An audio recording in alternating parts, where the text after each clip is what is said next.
But first, Topeka is no stranger to violent crime, and it's tarnishing the city's image. Tonight, we find answers about what's causing the problem.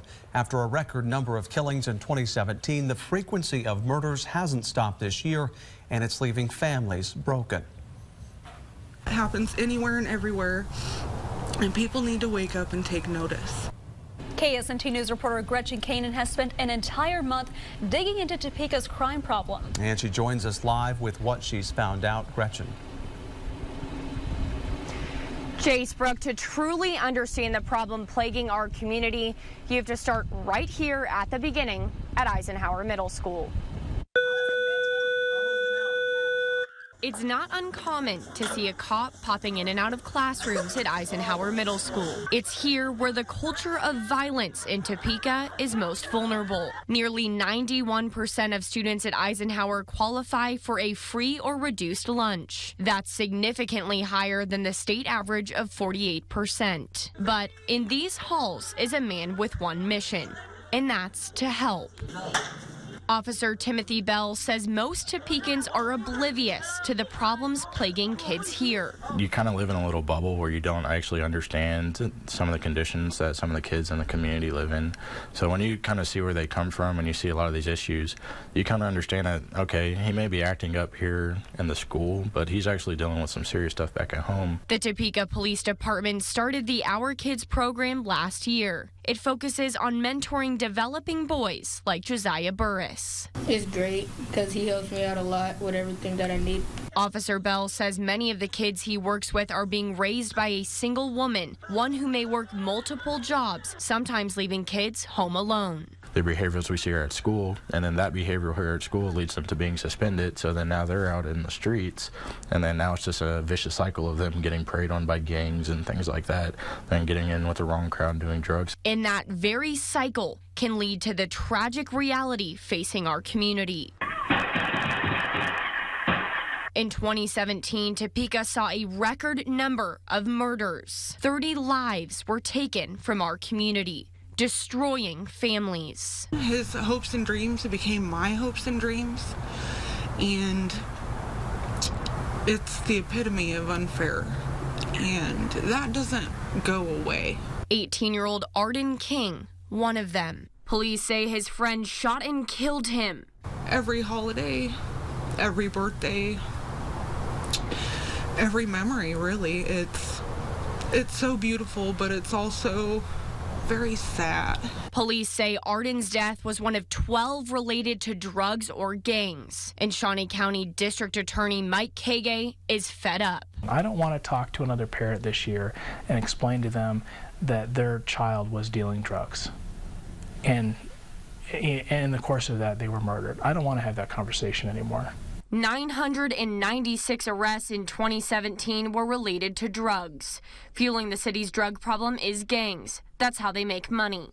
According to police, 1 in 100 people who live in Topeka is a member of one of the 9 gangs roaming our city's streets. Police say those gangs prey on young people who are left without support at home. This is easy money. I'm going to go out and I'm going to hand out some weed to my friends. I'm going to go be a meth dealer because I have some connections, I can make some money, you know, I'm short on cash, whatever. They make themselves into targets, okay? By virtue of the decisions that they make, they place themselves in harm's way. We interviewed the community's top law enforcement leaders, and they all say the solution starts with caring and kids. When these individuals become old enough to start making decisions on their own, that, you know, positive influences when they were younger become very important. That's exactly what Officer Bell is trying to accomplish with the Our Kids program. There's just a vicious cycle that we're trying to get in the middle of and trying to get that to go in a different direction. So it's pretty cool to see them grow up and to see what they're going to be able to accomplish with a little bit of guidance. Officer Bell devotes a majority of his life to helping these kids, even coming in on Saturdays to provide support. He says the program is already seeing success, but it's only the beginning of a long road ahead. Bye, buddy. Anytime. Over the next 3 weeks, we're going to be digging even deeper into the problem. I hope you'll join me Thursday nights at 10. Reporting live in southeast Topeka, Gretchen Koenen, KSNT News. All right, thank you, Gretchen. A very important topic to touch on. And next Thursday night, she'll be taking us into one of the city's most dangerous neighborhoods. And she'll tell us how everyone in Topeka can play a role in taking on crime.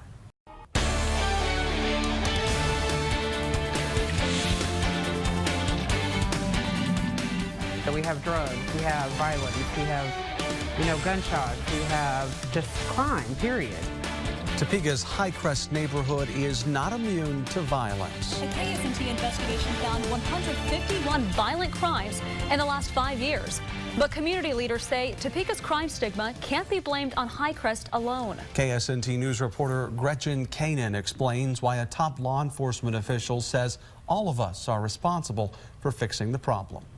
Jessica Thompson is a single mother of 6. She's lived in Highcrest for the last 4 years and has witnessed both the good and bad in her neighborhood. Highcrest is just like a lot of places in Topeka. We have drugs, we have violence, we have, gunshots, we have just crime, period. During her time in Highcrest, gunshots have not been uncommon. Gangs and drugs exist. In 2015, the community was shaken when a gunman killed a 5-year-old girl. Lily was a little girl who had her whole life ahead of her, and she is not the only one who had that stolen.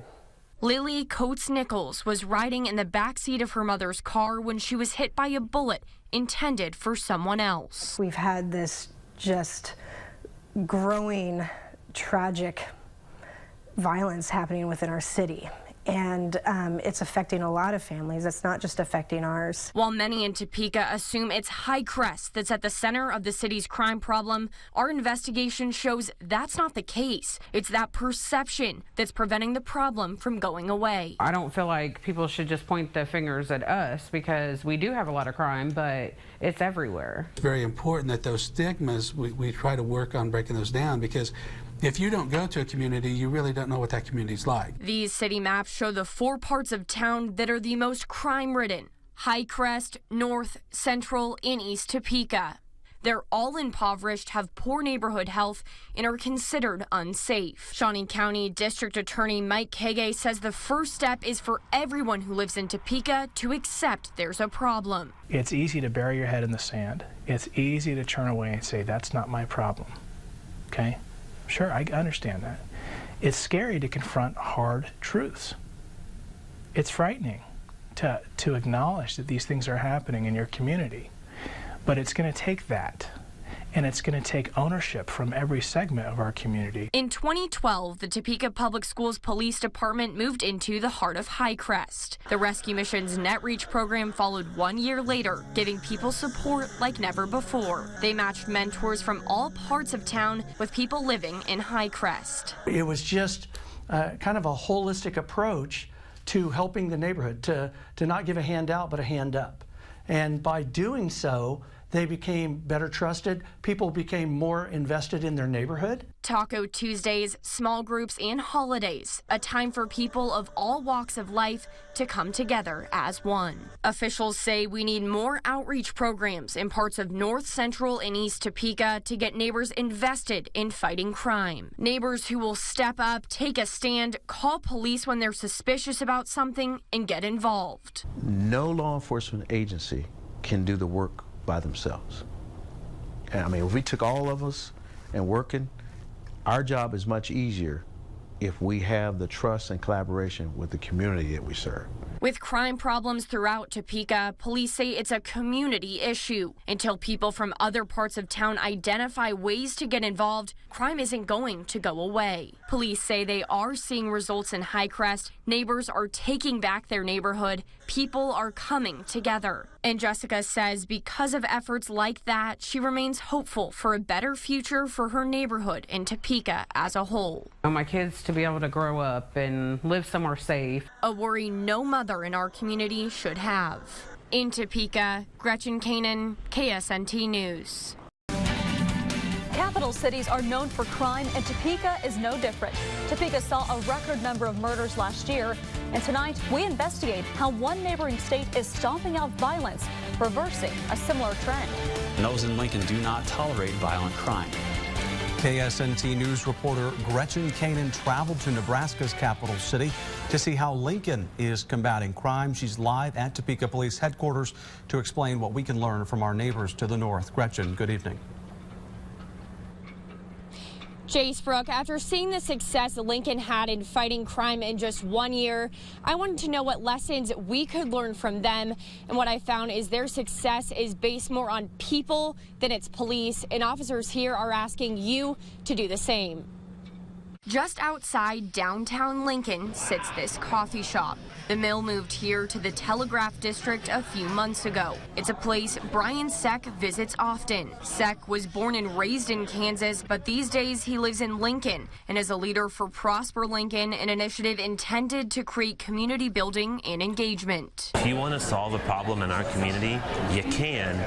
But Lincoln is a town that you have to do it together. No one agency or organization can do it by themselves, but together we can. Similar to Topeka, Lincoln recently saw a spike in violent crime. In 2016, there were 11 killings, the most in Lincoln's history. Lincoln Police Chief Jeff Bleimeister says they looked long and hard at what they could do to prevent that number from growing. Was there things that we could be doing to prevent this type of crime? And the reality is that we're going to continue to try to build partnerships and collaboration with citizens and leaders in the community. It paid off. Lincoln went from 11 killings in 2016 to just 1 last year. That same year, the city of almost 281,000 people had 5 shootings with injuries. Topeka, a city less than half the size of Lincoln, had a record number of 30 killings and 65 shootings with injuries. Chief Bleimeister gives credit to the community for its response to violence. I can tell you that one of the strongest parts of our organization is the community policing aspect that is just, it is part of the culture. It's similar to the efforts Topeka police are asking from Topekans to call police if you see something suspicious and get involved in the community. Topeka Police Chief Bill Cochran says we can learn new things from other cities, but it's important to recognize demographic differences that make each community unique. When you start comparing cities to city, there's certain things that you can compare, but there's also a lot of things that aren't the same.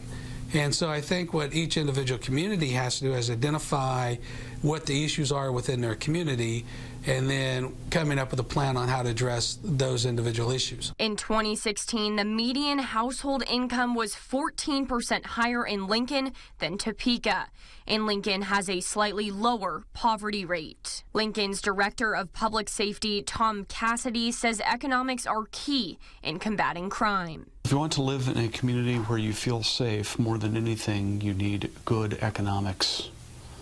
That really does predict whether a community will have a high crime rate or a low crime rate. Cassidy says spending money on economic development, early education, and educating people for the workforce pays dividends in the long run. It really isn't the police. The police are dealing with crime after it occurs for the most part, and the antecedents to crime, the things that come before crime, happen sometimes a full generation earlier. Back at the coffee shop, Seck says one thing Topeka could do is make the resources we have more accessible to the public.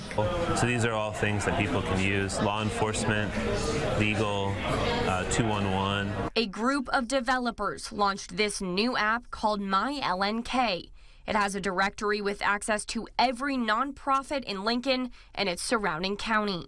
What we learned time and again is that there are so many resources in Lincoln, and our families don't know about them.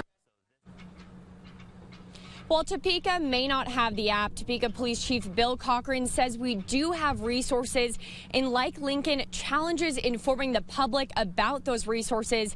Now, we have posted a link to the many organizations throughout our community that already exist up on our website at ksnt.com. Just click on this story.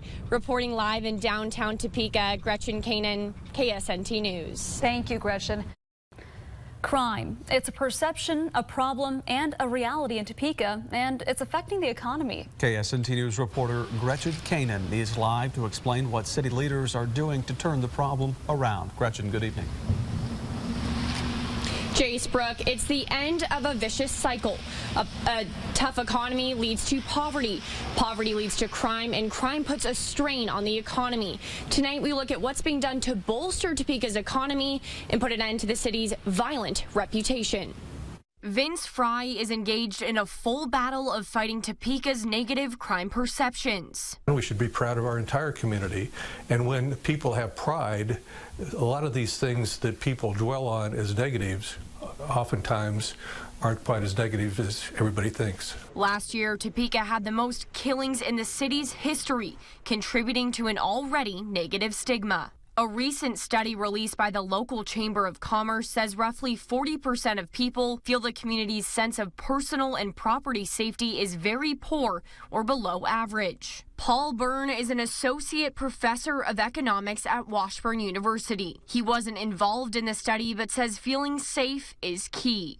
People don't like to live in areas where they're either victims of crime or they think there's a higher probability of them being victims of crime. They just don't feel as safe, so they're going to avoid those areas. The study shows nearly 40% of people who hold jobs in the Topeka-Shawnee County area that pay at least $40,000 per year commute to work, and perceptions of poor public safety can impact the viability of a place. Every little thing can draw people in, so it could be better schools, it could be lower crime, it could be a nicer downtown and more shopping opportunities. All of those things could have a positive impact, and they just have to outweigh the other negative impacts. But there's an army emerging dedicated to fixing Topeka. Kayla Bittler is one of those involved in a 6-tier plan called Momentum 2022, which focuses on improving the Topeka and Shawnee County community in the years to come. It's everything we want to do to make Topeka a place where people want to live, work, play, and do business. Through Momentum 2022, the Greater Topeka Partnership has laid out what they want to accomplish